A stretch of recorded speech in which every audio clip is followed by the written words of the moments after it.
Վերջին 3 օրերի խորհրդարանական քննարկումները էականորեն թարմացրին ներքաղաքական եւ նախընտրական օրակարգը, եւ այդ թարմացումը կայանում է նրանում, որ պատերազմի եւ որ նույնն է նախկինների եռագլուխ կուսակցության ուժերը չպետք է հաղթահարեն խորհրդարան անցնելու անցողիկ շեմը։ Ինչու՞։ Որովհետև ինչպես մեր քննչական մարմինների կատարած քննության արդյունքում պարզվեց եւ հրապարակվեց, այդ ուժերը իրենց կողմնակիցներին անվանում են, անվանարկում են ինչպես շուն ու շանգյալ եւ բոշա։ Եվ հետեւաբար առավել եւս այս պայմաններում ես չեմ կարող հավատալ, որ Հայաստանի Հանրապետությունում կան քաղաքացիներ, ովքեր պատրաստ են ընդունել այդ անվանարկումը օգտագործված պատերազմի կամ նախկինների եռագլուխ կուսակցության կողմից եւ ձայն տալ այդ եռագլուխ կուսակցության ուժերից որևէ մեկին։ Ես չեմ կարող դրան հավատալ, որովհետեւ այդպես մտածելը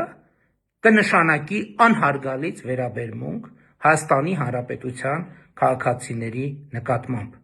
Եվ ուրեմն պատերազմի եռագլուխ կուսակցությունը եւ որ նույնն է նախկինների եռագլուխ կուսակցության ուժերը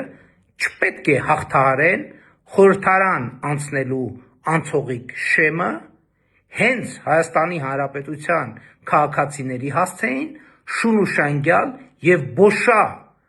արտահայտությունները օգտագործելու համար։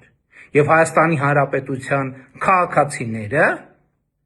պետք է քվեարկությամբ իրենց վերաբերմունքը արտահայտեն եւ պատերազմի եռագլուխ կուսակցության ուժերին, եւ որ նույնն է նախկինների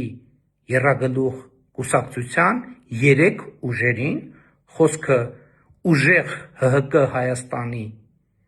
ԲՀԿ-ի եւ Հայաստան դաշինքի մասին է եւ նույնն է Դաշնակցություն Քոչարյան դաշինք, ահա այդ 3 ուժերին պետք է իրենց ընտրությամբ բրենդավորեն որպես շուն ու շանգյալ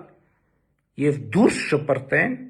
Հայաստանի ներքաղաքական կյանքից։ Պատերազմի եւ կամ նախկինների եռագլուխ կուսակցության ուժերը չպետք է հաղթահարեն խորհրդարան անցնելու անցողիկ շեմը